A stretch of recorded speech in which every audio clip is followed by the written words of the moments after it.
여러분, 기억하십니까? 10년대 어느 토요일 오후의 교실 풍경 말입니다. 창밖으론 운동장의 흙먼지가 뿌옇게 날리고 교실 안은 책상을 뒤로 밀어내는 드르륵 소리로 가득했죠.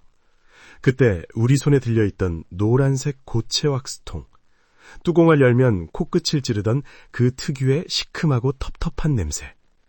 우리는 손바닥에 가시가 박히는 줄도 모르고 무릎걸음으로 바닥을 문질렀습니다. 광이 나야 검사를 통과한다는 선생님의 말씀에 온 힘을 다했죠. 그 시절 우리는 그저 교실 청소를 한다고 생각했습니다. 하지만 40년이 지난 지금, 뇌과학과 인지심리학은 우리에게 놀라운 고백을 건넵니다. 당신들이 맡았던 그 촌스러운 왁스 냄새가 사실은 인류 역사상 가장 완벽한 생존 기계를 만들어낸 촉매제였다. 단군 이래 가장 풍요로운 시대를 사는 MZ세대는 이해할 수 없는 오직 1970년대생만이 가진 강철 같은 뇌의 비밀. 오늘 저는 낀 세대라 불리며 묵묵히 버텨온 당신이 왜 인류 역사상 가장 위대한 생존 전문가인지를 심리학적으로 증명해 보이겠습니다. 심리학에는 고수반성 환경이라는 용어가 있습니다. 내가 한 행동에 대한 피드백이 즉각적이고 가혹하게 돌아오는 환경을 뜻하죠. 우리 어린 시절을 떠올려 보세요. 숙제를 안 해오면 교탁 앞에 불려나가 손바닥을 맞았습니다. 지각을 하면 운동장을 돌았고 부모님 말씀에 토를 달면 곧장 불호령이 떨어졌습니다. 지금처럼 네 마음이 어떠니? 라고 물어봐주는 완충지대는 존재하지 않았습니다. 잘못하면 즉시 대가를 치러야 했던 그야말로 냉혹한 야생이었죠. 이 가혹한 환경 속에서 70년대생의 뇌는 아주 특별한 방향으로 진화했습니다. 바로 초정밀 위기감지 센서의 발달입니다. 아버지가 현관문을 여는 구두 소리만으로 오늘의 기류를 파악하고 선생님의 발자국 소리 템포만으로 공포의 크기를 짐작해내던 그 미친 눈치. 사람들은 이걸 피곤한 처세술이라 부르지만 뇌과학은 이를 고도화된 예측 알고리즘이라 부릅니다. 상대의 미세한 근육 움직임, 목소리의 톤, 공기의 흐름만으로 리스크를 포착하는 능력. 오늘날 직장에서 상사의 짧은 한숨소리에 프로젝트의 위기를 직감하고 후배들이 놓친 작은 실수를 본능적으로 잡아내는 당신의 감각. 그것은 생존을 위해 당신의 뇌세포 구석구석에 각인된 당신만의 초능력입니다. 70년대생의 뇌를 완상한 두 번째 비밀은 어른 없는 골목길에 있습니다. 방과 후 우리는 가방을 방구석에 던져두고 밖으로 튀어나갔습니다. 누구도 우리에게 노는 법을 가르쳐주지 않았고 싸움을 말려주지도 않았습니다. 그 야생의 공터에서 우리는 우리만의 법을 만들었습니다. 바로 깍두기 문화입니다.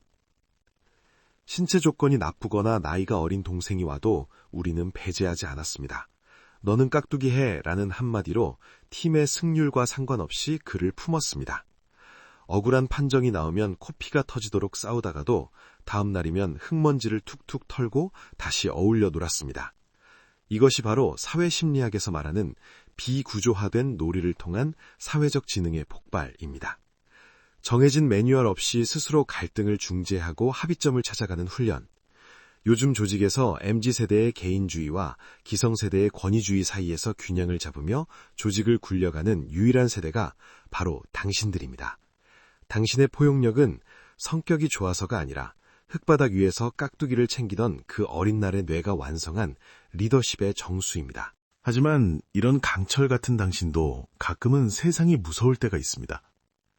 점심시간, 식당 앞에 놓인 차가운 키오스크 화면 앞에서 손가락이 머뭇거릴 때, 뒤에선 젊은 친구들의 따가운 시선이 느껴지고 후배가 선배님, 그냥 이렇게 누르시면 돼요 라고 툭 내뱉는 말에 내가 정말 구시대의 유물이 된 건가 싶어 가슴 한구석이 서늘해지곤 하죠.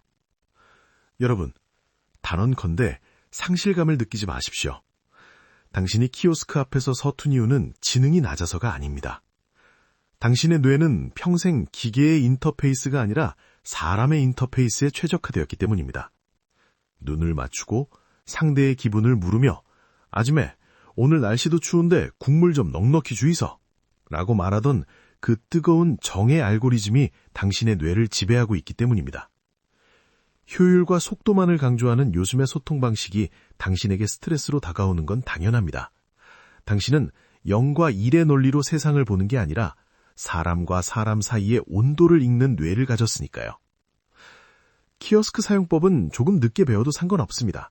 하지만 사람의 마음을 얻고 무너진 분위기를 다시 세우는 법은 그 어떤 최신 AI도 스마트한 후배도 당신을 이길 수 없습니다. 당신은 도태되는 것이 아니라 이 차가운 디지털 세상에서 마지막까지 인간의 향기를 간직한 보루로 남아가고 있는 것입니다. 마지막으로 70년대생이 가진 가장 강력한 무기는 바로 깊은 부호화, 딥 인코딩입니다. 우리는 모든 것이 귀한 시대를 살았습니다. 자전거 체인이 빠지면 손에 까만 기름때를 묻혀가며 톱니바퀴를 돌렸고 텔레비전 화면이 지지직거리면 지붕이 안테나를 붙잡고 씨름했습니다. 심리학적으로 문제를 해결할 때 육체적 고통과 시간, 노력이 투입될수록 그 해결 방식은 뇌에 영구적으로 각인됩니다. 스마트폰 검색 3초면 정답이 나오는 요즘 세대와 달리 당신은 몸으로 부딪혀 답을 냈습니다. 그래서 당신은 위기 앞에서 강합니다. 20대 시절 대졸 취업 문턱에서 IMF라는 거대 폭풍을 맞고도 기어코 가정을 지켜내고 나라를 다시 세운 저력. 안 되면 되게 하라는 꼰대 같은 말이 아니라 실제로 어떻게든 길을 찾아냈던 그 경험의 뇌.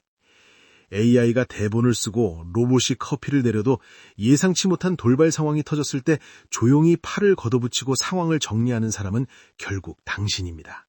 1970년대생 여러분, 어느덧 나이의 앞자리가 5를 달고 거울 속 주름진 얼굴이 낯설게 느껴질지도 모릅니다.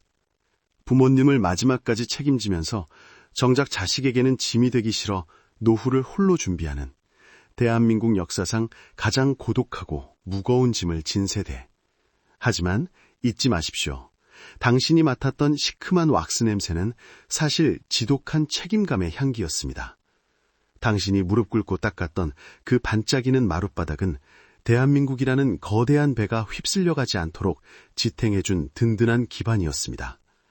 세상은 당신을 낀 세대라 부르며 지워버리려 하지만 저는 당신을 완성된 세대라 부르겠습니다. 아날로그의 따뜻함과 디지털의 영민함을 모두 품은 인류 역사상 유일한 세대. 오늘 하루도 정말 고생 많으셨습니다. 당신의 뇌는 완벽하고 당신의 삶은 그 자체로 증명입니다. 이 영상이 굳어버린 당신의 어깨에 작은 위로가 되었길 바랍니다. 여러분의 그 시절 왁스 냄새 혹은 골목길의 추억을 댓글로 들려주세요. 당신의 이야기가 누군가에겐 오늘을 살아갈 가장 큰 힘이 됩니다. 지금까지 마음튼튼 연구소였습니다. 시청해주셔서 감사합니다.